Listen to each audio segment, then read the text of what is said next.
Prologue. Marahan na hinahawakan ni Marcus ang ilang hibla ng buhok ni Trisha, na humahaplos sa pisngi niya. Habang tumatagal, ay lalo gumaganda ito sa kanyang paningin. Masaya ka ba, honey? Tanong ng binata rito. Nanatili naman itong nakatingin sa kanya, tila kumislap pa nga ang mga mata nitong, nakatunghay sa kanya ng mga sandaling iyon. Kasalukuyan siyang nakaunan sa kandangan nito.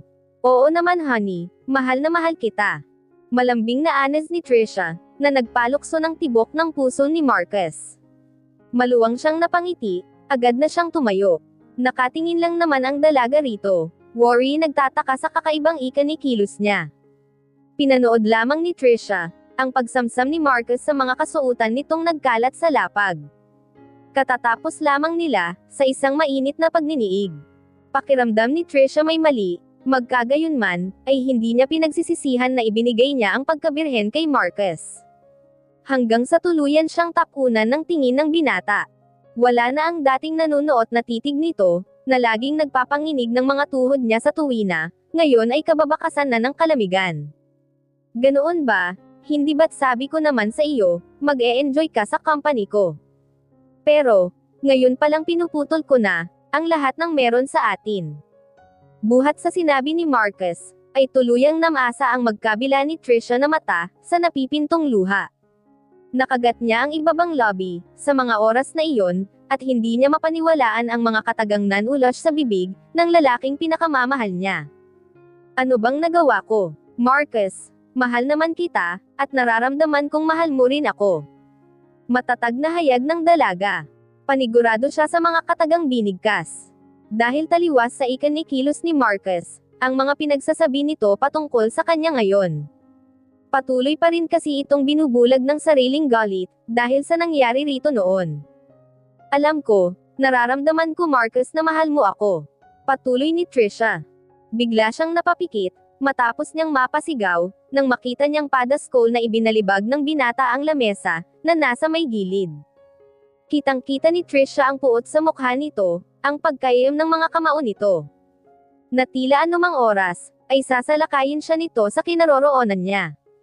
Mahigpit niyang hinawakan ang makapal na tela, na tanging tumatakip sa kahabdan niya. Manahimik ka na lamang Trisha. Ayusin mong sarili mo. Sana sa pagbalik ko, ay hindi nakita maratnan sa pamamahay ko. Isama mo na rin ang lahat ng basurang dinala mo.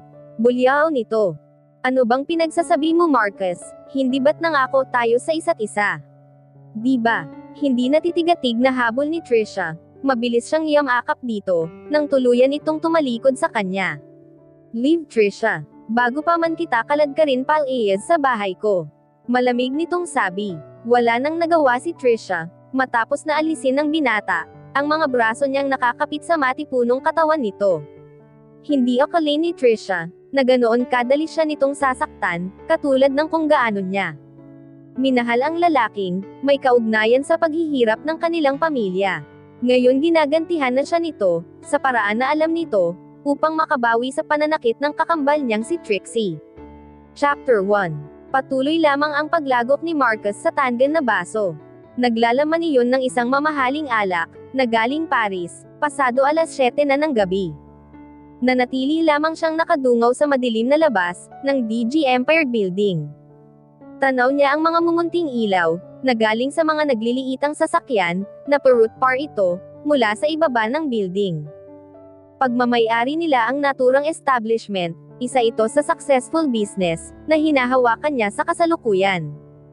Nag-e-export sila sa iba't ibang panig ng bansa, ng mga mamahaling kalidad ng alahas, katulad ng emerald, gold, silver, and diamond sa bansang France, Switzerland, London, at Germany. High-class jewelry store ang mga pinapatayo nila, kung saan, mga kilalang mayayaman na personalidad sa buong mundo, ang tumatangkilik sa kanilang negosyo.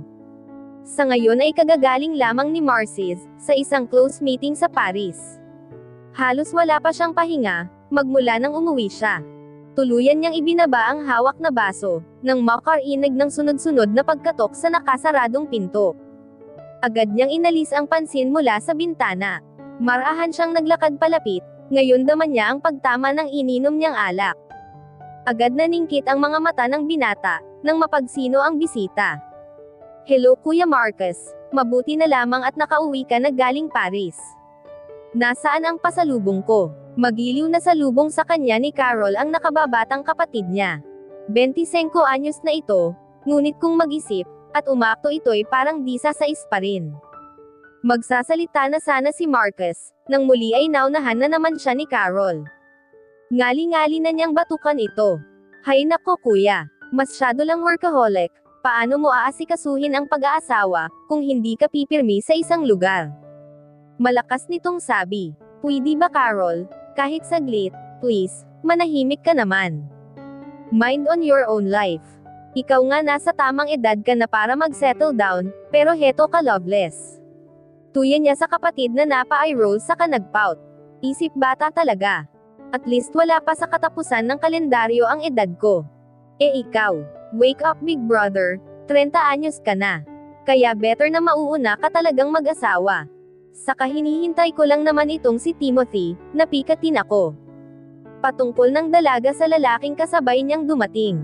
Kasalukuyan itong tumutungga ng alak na nasa table ng pribadong opisina ni Marcus.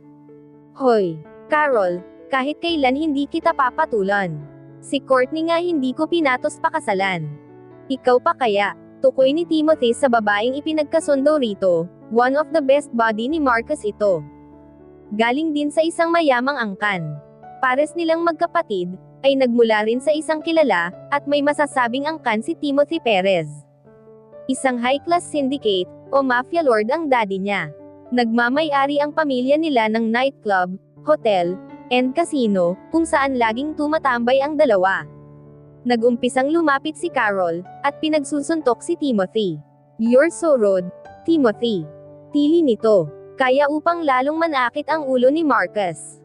Wala sa sariling napaupo sa swivel ito, marahan na minamasahe ang sentido. Halika dito. Habol ni Carol. Ayuko nga. Nek-nek, mo. Pambubus ka naman ni Timothy. Patuloy lamang sa paghahabulan ang dalawa, sa loob ng opisina ng binata. Hanggang isang katok mula sa pinto ang umagaw ng kanilang pansin. Dahil sa ingay ng dalawa, ay hindi na nila namalayan ang pagbukas nyon. Nagtadyas ang mga ngipin ni Marcus, sa tinitimping ngit-ngit. Hindi niya akalain na ganoon siya kagang pupuntahan ng ama. Can you go out first Carol? And Timothy, utos ng matandang lalaki, na halos pinapalibutan ng mga bodyguard. Agad naman tumango ang dalawa, kasunod nyon, ang pagpapalabas sa mga allowpores nito.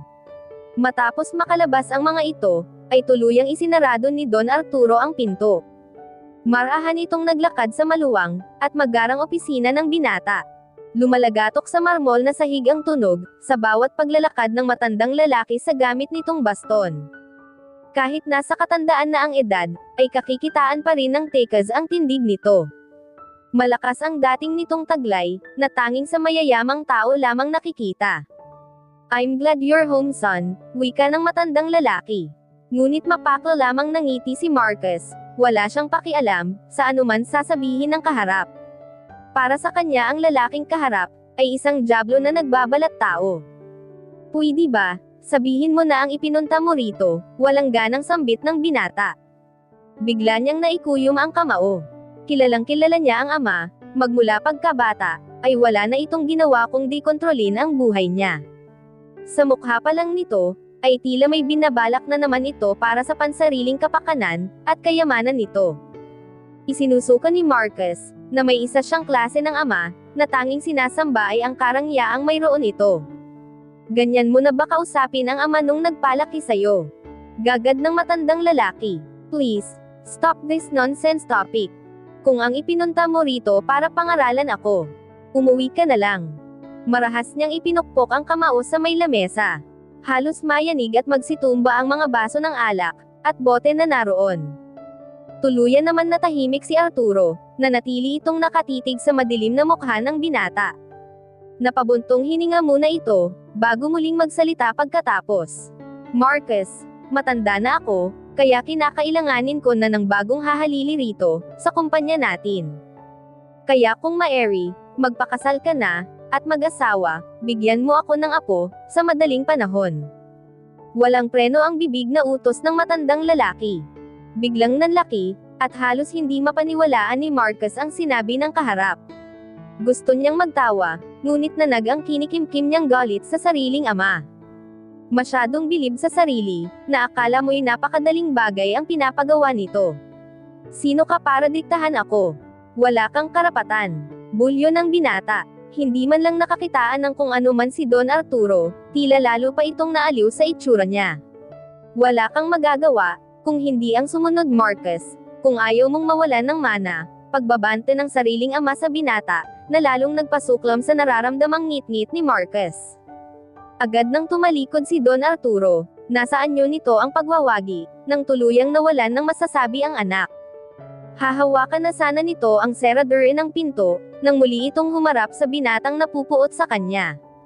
Huwag kang mag-alala, dahil nakakita na ako ng tamang babae para sa'yo. Maybe you remember her with the name, Trisha Fuentes. Deklare ng matandang lalaki, na nagpatigalgol kay Marcus sa mga sandaling lumipas. Malakas na ipinukpok ni Marcus ang palad, na mariin ang pagkakakuyom. Masamang-masama ang loob niya, sa katatapos na kaganapan ngayon lang sa kanyang opisina. Pinaikot niya ang kinauupuan na swivel chair, na natili siyang nakamasid, sa madilim na tanawin mula sa labas. Muli niyang narinig ang pagbukas ng nakasaradong pinto. Ang gagawin niyang pagmumura ay napigil, nang makita niya sa reflection, na nagmumula sa salamin na kaharap. Agaran niyang pinaikot ang kinauupuan paarap. Isang ngiti ang isinukli niya sa bagong dating. Kumusta Sean? Mabuti at nagkaroon ka ng oras, para dalawin ako rito sa opisina. Galit ni Marcus na salubong, sa matalik niyang kaibigan. Bukod kay Timothy, ay isa ito sa pinagtitiwalaan niyang tao. Mula pa noong nag-aral sila ng high school. Oo naman, busy lang lagi sa opisina. Saka alam mo na, kailangan kong magdoble kayod, dahil wala akong katuwang sa buhay. Nakangiti nitong sabi, nag-umpisa na itong maupo sa upuan, na nasa harap ng lamesa ng binata. Bagamat may ngiti sa labi si Sean, ay mababanaag sa gwapong mukha nito ang kalungkutan. Namatay na ang asawa nitong si Stephanie. Matagal din itong nakipaglaban sa karamdaman nito sa puso. Cheer up bro, huwag ka nang malungkot. Stephanie are in good hands now. Sa Kanarian naman sina Shin, at Estelar, may dahilan ka na para magpatuloy sa buhay. O kaya punta tayo sa bagong bukas na nightclub ni na Timothy, para naman ma-relax ka naman. Ang tagal mo ng Jetta. Panghihimok ng binata rito. Tuluyan itong napangiti, habang nilang. Loko ka talaga, nagbago na ako. Hindi na tayo mga kabataan. Kaya kayo ni Timothy, magbago na kayo. Ang tatanda na natin. Kalabaw lang ang tumatanda Sean. Patuloy ni Marcus. Napadako ang pansin ng dalawa sa may pinto. Bumukas iyon, at pumasok ang kambal ni Sean, na nagtatakbo. Daddy, si Shin-o, hinihila na naman niya buhok ko. Sumbong ni Estelar sa ama.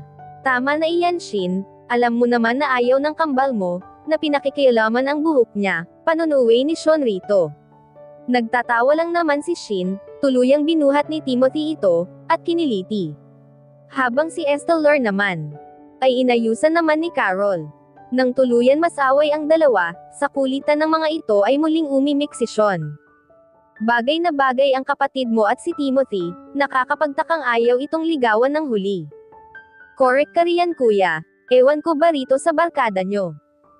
Hirap ligawan, nakalabing sambat ng dalaga. Talaga. Hindi kita papatulan, kahit ikaw na ang nag-iisang babaeng matira rito sa mundo. Nelang nabalik sagot ni Timothy. Nelang na lamang sina Sean, at Marcus sa asal ng dalawa. Tila teenager kung magkantsawan. Ikaw Marcus, kailan mo balak mag-settle down? Si Sean.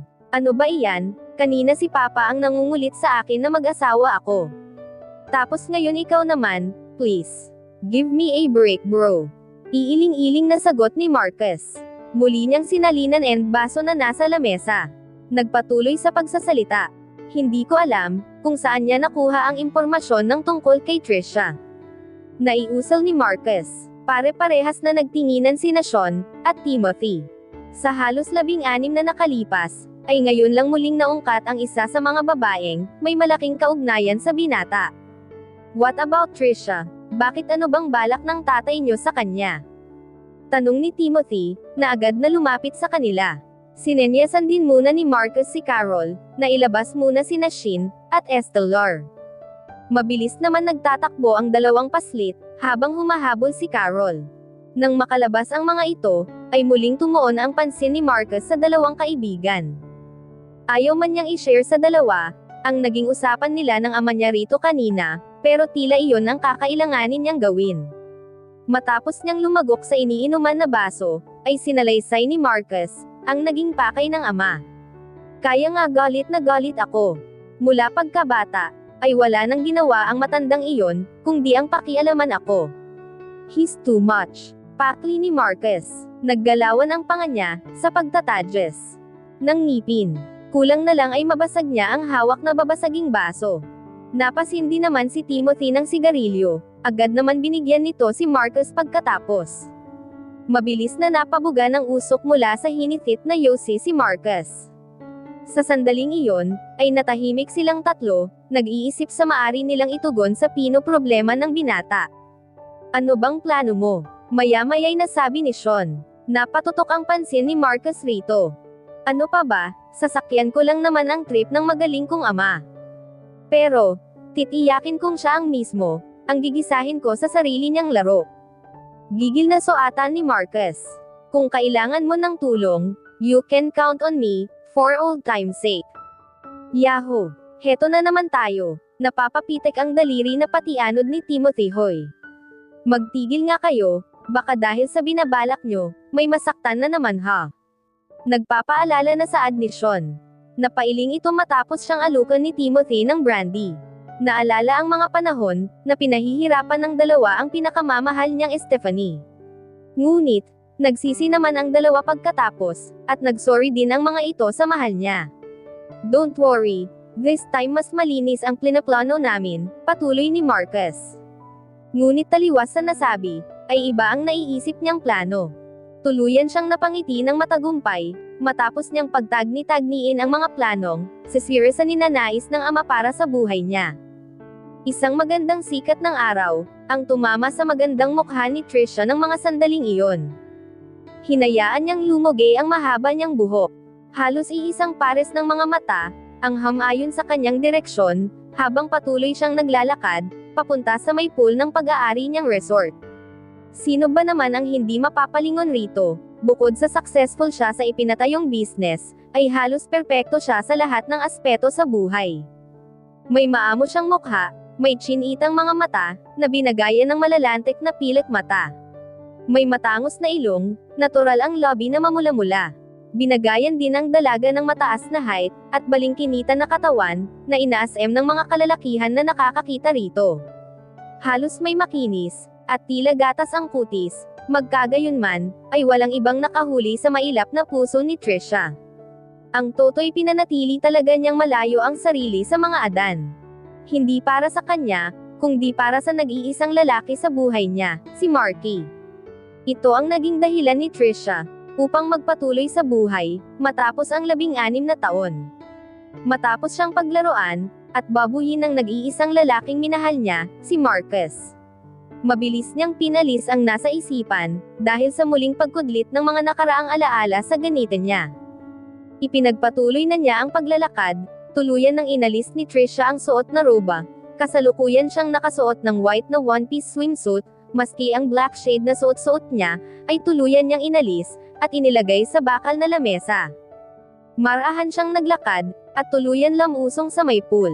Walang kapaki-paki, sa mga pares ng mga mata na hamayon sa direksyon niya. Namiss niya ang paglangoy-langoy roon, naging hectic kasi ang schedule niya noong nakaraan. Dahil sa isang client, actually ngayon ang araw ng pagkikita nila rito, sa sarili niyang resort. Di umano'y pinakamabigatin na kliyente niya, magmula nang mag-umpisa ang negosyo niya. Isang magarbong kasalan ang magaganap, bago matapos ang taon. Na-e-excite na rin siya, dahil magkakaroon ng big break ang negosyo niya. Mas may time na siya kay Marky, nakailang laps na siya, nang mapagdesisyonan na niyang umahan.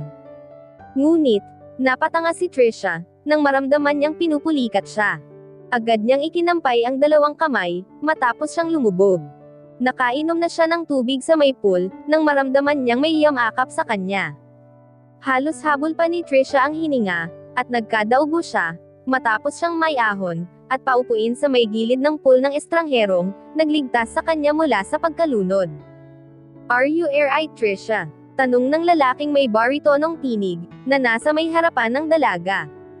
Unti-unting itinaas ni Trisha ang mukha, ngunit nasisilaw siya sa araw. Puno ng pagtataka, kung bakit nito alam ang kanyang ngalan. Pamilyar din ang tinig ng lalaki sa kanya. Agad naman siyang inalalayan ng binata, matapos nitong abutin ang palad niya, maski ang pagkakahugpong ng kanilang palad, ay pamilyar sa kanya. Tila biglang tumigil ang lahat, nang nasa kapaligiran ni Trisha, nang mapagsino ang lalaking nagligtas sa kanya. Ang lalaking ni sa hinagap niya'y makakatagpo pa niyang muli. Kailangan pa niyang itaas ang mukha, para matitigan ito. Mas mataas ito ng ilang pulgada sa kanya. Sa taas niyang 5 feet. Ay nasa may balikat lamang siya nito. "Ikaw." Napalakas na bigkas ni Trisha. Isang nakakalukong ngiti, ang palm unit sa perpektong lobby ng kaharap. Ngunit hindi katulad ng dati, ay panginginigan ng tuhod si Trisha. Bagamat matagal din panahon nang huli silang magkagtagpo nito, ay hinding-hindi ito makakalimutan ni Trisha. Ang natural na wavy na buhok nito, tanging ito lamang ang nakilala niyang may ganoong buhok, bagay naman rito sa totoo lang. Ang mga mata nitong tiyanito, na sa tuwing tititig sa kung sino man, ay naroon ang panunuri, na tila sa paglalakbay lamang ng tingin nito sa kaharap, ay nababasa na nito ang totoong ikaw. She always trembled every time he saw the cold eyes of Marcus. Paano ba naman kasi, parang nanunuot sa bawat himaymay ni Trisha ang kilabot. Ang matangos nitong ilong, na dati-rati ay pinipisil niya, sa tuwing lalakoan siya nito. Hanggang sa tuluyan napadako ang pansin ni Trisha, sa lobby nitong tila laging nakangiti, gayong hindi ito basta ngumingiti. Lobbyng hinahanap-hanap niya, sa tuwina noong sila pa. Biglang napabalik ang huwisyo ni Trisha, sa kaharap ng tumikim ito. Lalo siyang nainis sa sarili, nang mapagtanto niyang, nahuli siya sa aktong tinitignan ang mga physical attribute ng binata. "Yes, ako nga Trisha, long time no see honey." Kababakasan ng pag-aalab ang titig ni Marcus, sa mga sandaling iyon. Mabilis na pinaraan ng malaswang titig ng binata, ang kaharap na babae. Napalunok naman ang laway, at pinamulahan ng mukha si Trisha, sa ginawang pagsipat ni Marcus sa katawan niya. Ngaling-ngaling sampelan ito ng dalaga, katulad pa din ito ng dati, hambog, at adelintehado. Pinigilan ni Trisha ang sarili, dahil kung susumin, ay malaki ang utang na loob niya sa lalaki. Kung hindi sa pagliligtas sa kanya nito, ay baka nalunod na siya. Agad niyang binitiwan ang kamay ng lalaki, nang maalalang kanina pa nito hawak ang palad niya. Nahuli pa ni Trisha, ang pagtaas ng kilay nito. "Seaman Trisha, wala man lang thank you." Naaliw na sabi ni Marcus. "Thank you," yutal na saad ni Trisha. Agad na niyang pinagsasamsam ang mga gamit, tatalikuran na sana niya ito, nang lumapit sa kanya ang secretary niya. "Good morning ma. Sorry for interrupting, pero dumating na po ang client natin, from Manila." Pagbibigay ng imporma sa kanya nito.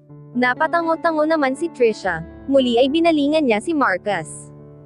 "For a while may iwan na kita Marcus, may mahalaga pa akong gagawin." Pamamaalam ni Trisha rito. Tuluyan na siyang tumalikod, ngunit bago pa may hakbang ng dalaga ang paa, ay mabilis na siyang nahawakan ni Marcus, sa may braso.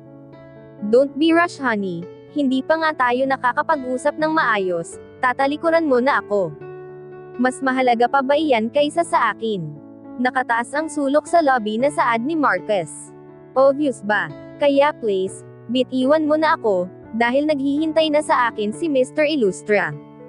Bulyo ni Trisha rito, inumpisahan na niyang ipagpag ang kamay ng binata, na nanatiling nakakapikit sa balat niya. At the same time, ay naiinis sa sarili si Trisha, dahil naapektuhan siya ng labis sa simpleng paghawak lamang nito sa kanya. Biglang napaamang si Trisha, nang nagtatawa si Marcus sa harapan niya. "No worries Trisha, I'll prefer, na iyan na lamang ang isuot mo. Saka hindi ako magseselos honey," pukol nito sa dalaga, na nakakunot noo na. What are you talking about? Bigla si Trisha na natigilan, at nanlalaki ang mga matang tumitig siya kay Marcus. Exactly. Trisha. Tama ang tumatakbo sa isipan mo. Napakurap-kurap ang dalaga, baka na naginip lamang siya, at kasalukuyan siyang binabangungot. No mariin niyang anas, napakuyom ng kamao ang dalaga, at napakagatlabi. Dahil hindi niya inaasam, na magkaroon pa ng ugnayan sa lalaking sumire ng buhay ng pamilya niya, at lalo ng kanyang sariling pagkatao. Palakad-lakad si Trisha, ng mga sandaling iyon. Natetensyon siya, na hindi niya moari. Sunod-sunod siyang napabuga ng hangin, agad niyang tiningnan sa suot na relos ang oras. Halos kalahating oras na siya sa loob, ng sarili niyang suite. Parang mas gusto na niyang magkulong na lamang doon, at huwag nang pakiharapan ang walang hiya niyang ex. Bakit ba kasi bumalik-balik ka pang lalaki ka? Nanggigil na anas ni Trisha sa kawalan. Muntik pa siyang mapatalon sa pagkagulat, nang makarinig ng sunod-sunod na pagkatok mula sa pinto. Dali-dali niyang inayos ang sarili, ang secretary niya ang nasa labas ng pinto. Ma'am, kanina pa po nagtatanong si Mr. Illustre sa may lobby. Ano po ang sasabihin ko? Aligaga nitong sabi. Sige, ako nang bahala, sagot ng dalaga. Naiiling na naglakad papunta sa may hallway si Trisha. Sa itsura ng secretary niya, ay natitiyak niyang ipinahiya ito ni Marcus. Kilalang-kilala niya ito, wala itong pakialam, kung makasakit ito ng damdamin ng ibang tao. Matapos niyang makalabas sa elevator, ay dumiretso na siya sa may hagdan. Pababa na si Trisha, nang makita niya mula sa di kalayuan ang balto ni Marcus. Nakatalikod ito sa kinaroroonan niya, kasalukuyan itong nasa stall, kung saan may siniserve na mga alak roon. Maganda ang ambience, at pili ang mga design ng structure ang lobby nila, mahilig sa nature si Trisha, kaya mas prefer niya na may mga halaman, at bulaklak na nakakalat sa buong paligid. Para sa kanya, ay mas fresh, at buhay na buhay tignan lahat. Nakakadagdag good vibes ika nga. Naninigkit ang mga mata na lumapit siya lalaki. Hey, paano tayo mag-uusap, kung nagpapakalasing ka riyan Mr. Illustra? Kinontrol ni Trisha ang sarili. Ayaw niyang makakuha muli ng atensyon ng ibang tao. Katulad ng nangyari kanina lamang, hey there honey. Mabuti naman, at sa wakas tuluyan ka nang natawag ng secretary mo. Nakangiting belang ni Marcus sa dalaga. Agad itong nagpasalamat sa bartender, matapos na maibigay nito ang in-order niyang vodka.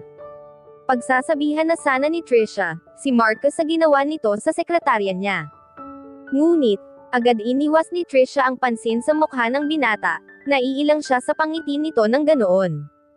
Ewan niya, naninibago talaga siya rito. Dati sobrang tipid itong ngumiti. Lalo si Trisha na noindang, nang mapadako ang pansin niya sa nakabukas na polo ni Marcus. Biglang siyang napalunok nang wala sa oras, bigla siyang nag-init. Paano ba naman kasi, nakabalandara ang matikas nitong dibdib, at ang pamatay nitong abs. Nanigas siya, at hindi niya alam ang gagawin, nang bigla na lamang siyang akbayan nito nang walang paabi. Ano ba Marcus? Hysterical ni Trisha na sambit. Mabilis niyang inalis ang kamay nitong nakadikit sa balikat niya. Parang may gumapang na bolto-boltoheng kuryente roon. Kaunti na lang masasample na niya talaga ito. Tuloy-tuloy na siyang naglakad palayo, gusto niyang takpan ang sarili, sa sobrang pamumula niya ng mga sandaling iyon. Maigi naman na pinagmasdan ni Marcus si Trisha. Mukhang magiging madali sa kanya, na may sigawa ang lahat ng plano niya, katulad pa rin kasi ito ng dati. Malakas ang pakiramdam ng binata, na may nararamdaman pa rin si Trisha sa kanya. Magagawa na niya ang gustong mangyari, mas mahahawakan na niya sa leeg si Trisha. Kapag nagkataon, ay ito na ang kusang bibigay sa kanya. Matapos na makaupo ang dalawa, at makapag-order si Trisha ng makakain, ay nagumpisa na. Itong usisay ng dalaga. So all these years Mr. Illustra, ay plano mo talaga ito? Mapang-uyam na tanong ni Trisha sa kaharap. Muli isang halakhak ang naghari mula kay Marcus. Nanlaki ang mga mata ni Trisha, sa inasal nito, tuluyang naningkit ang mga mata ng dalaga. Malakas na ipinukpok ni Trisha ang kamao sa lamesa, kaya upang matigilan ang binata. Halos umusok ang ilong ni Trisha sa labis na gigil, habang si Marcus, ay ngiti-ngiti pa sa nangyari. Lahat naman ng mga customer na naroon, ay naaga na nila ng pansin. Hoy, walang nakakatawa sa sinabi ko, kaya umayos ka. Inis na sita ni Trisha. MS Fuentes, sa tingin mo ba nasa ugali ko ang magplano ng ganito para? Ngunit hindi pa natatapos sa pagsasalita si Marcus, ay agad nang sumabad si Trisha. Oo naman. Kilalang kilala kita, ano sa tingin mo sa akin tanga? Hoy, hindi na ako katulad ng dati. Sa tingin mo kasi, ay madali para sa'yo na paikutan ang mga tao sa paligid mo.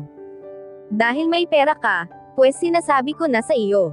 Hindi mo na magagawa ang mga ginawa mo dati sa akin, at lalong-lalo na sa pamilya ko. Dahil hindi na ako papatalo. Tulad mo may pera na rin ako. Palaban na sabi ni Trisha. Kitang-kita sa mukha niya ang determinado. Tapos ka na ba? Malamig na tugon ni Marcus. Ha? Nausal ni Trisha. Tuluyang ibinababo ng binata ang baso, muli itong nagtawag ng waiter, para sa iniinom nitong alak. Leon ba ang inaasahan mong sasabihin ko Trisha? The mere fact, na all these years, ay wala akong kapaki-paki sa'yo. Sa naging buhay mo, at kahit sa pamilya mo, seryosong sambit ni Marcus. Tutok na tutok sa kaharap ang matiim nitong titig. Napabuka, at naitikom ni Trisha ang bibig, sa mga sandaling iyon ay bahagya siyang nakaramdam ng takot. Sa isang katulad ni Marcus, walang imposible rito. Katulad noon. Nakakaya pa rin nitong saktan siya, hindi lang sa physical, ngunit maging sa salita. Okay, kung ganoon, back to business tayo Mr. Illustra. E-settle na natin, ang mga details ng kasal nyo ng bride mo. Agad na pag-iba ni Trisha ng usapan.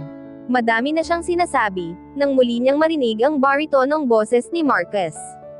Agad ang paghayo ng tingin ng dalaga rito.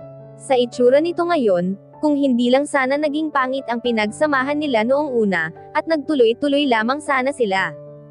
Marahil ay kinasal na sila, at nagmamahalan. Naiiling-iling na lamang ni Trisha ang ulo. Ewan niya kung bakit sumagi sa isip niya ang mga ganoong bagay. Gayong ikakasal na ito sa ibang babae. Sa kaisipan na iyon, ay tila nakaramdam ng pait sa kaibuturan bahagi ng puso si Trisha. Mabilis niyang ipinaling ang ulo, nang muling sambitin ng binata ang pangalan niya. Sa tuwing bibigkasan ng ganoon ni Marcus ang pangalan niya, ay nanlalambot si Trisha. Trisha, hindi mo ba itatanong kung kanino ako ikakasal? Hindi agad si Trisha nakahuma, napapaisip din siya. Kung sino ang malas na naging bride ng katulad nitong lalaki. Poor soon-to-be bride, ika nga. Sino nga ba Mr. Illustra? Walang kapaki-paki niyang sabi. Sa totoo lang, she really don't care. Pero business iyon, malalaman din naman niya paglaon. Napapitlag si Trisha, nang bigla na lamang hawakan ni Marcus ang palad niya, na nasa ibabaw ng lamesa. Napamulagat siya, nang marahan nitong hilahin, at walang pasintabi na hinalikan iyon ng binata.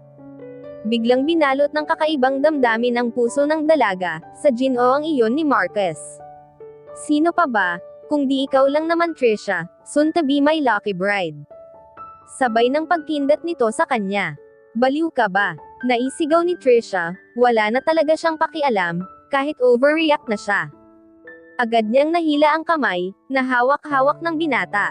Mabilis niyang pinagsasamsam ang lahat ng mga gamit niya. Walang lingon-likod si Trisha, na umalis sa kinauupuan niya. Ano man ang ginawang pagtawag ni Marcus sa kanya, ay hindi niya pinansin. Hanggang sa makapasok siya sa loob ng suite niya, hindi pa rin si Trisha makapaniwala sa nangyari. Shock pa rin siya, sa kinahinatnan ng naging pag-uusap nila ng ex niya. Alam niyang ibang klase kung mag-isip ito, ngunit hindi akalain ni Trisha, na ganoon nakalaki ang kabaliwan nito. Ni sa hinagap, ay hindi niya papangarapan may kasal sa isang katulad ni Marcus Illustra. Magpapakatandang dalaga na lamang siya kaysa magpatali rito. Nasabi ni Trisha sa sarili. At dito na po nagtatapos, ang unang kabanata ng ating kwento, at sanay muli niyo po akong samahan, sa mga susunod pang